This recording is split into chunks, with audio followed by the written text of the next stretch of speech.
Blessed Henry Suso's Little Book of Eternal Wisdom. Chapter 4. How very faithful his passion was. The Servant. Lord, if I forget thy worth, thy gifts, thy benefits, and all things, still one thing moves me and goes to my very heart. This is, when I well reflect not only on the way of our salvation, but also on its unfathomably faithful way.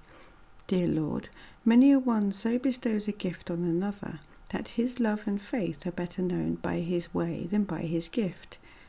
A small gift in a faithful way is often better than a great one without this way.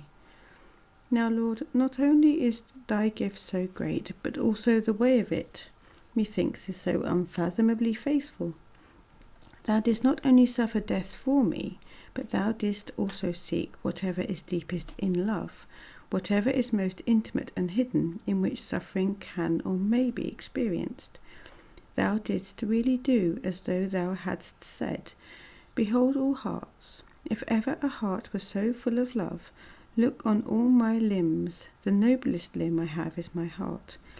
My very heart have I permitted to be pierced through, to be slain and consumed, and bruised into small pieces, that nothing in me or upon me might remain unbestowed, so that ye might know my love.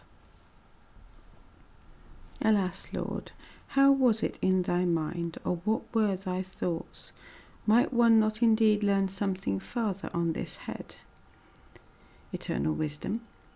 Never was there a thirsty mouth that longed so ardently for the cool fountain, never a dying man for the pleasant days of life, as I long to help all sinners, and to render myself beloved of them. Sooner couldst thou recall the days that are gone, sooner couldst thou make green all withered flowers, and gather up every drop of rain, than possess the power to measure the love which I bear to thee and all mankind. And therefore was I so covered with marks of love, that one could not have placed the small point of a needle on any spot of my lacerated body that had not its particular love mark. Consider that my right hand was nailed through, my right arm stretched out, my left very grievously distended, my right foot perforated, my left cruelly transfixed, that I hung fainting. And in great distress of my divine limbs, all my delicate members were immovably fastened to the hard bed of the cross. My hot blood, because of my anguish, burst forth in many a wild gush, which overflowed my expiring body, so that it was a most piteous sight to see. Behold, a lamentable thing! My young, my fair and blooming body began to fade, to wither and pine away. My weary and tender back had a hard pillow on the rough cross.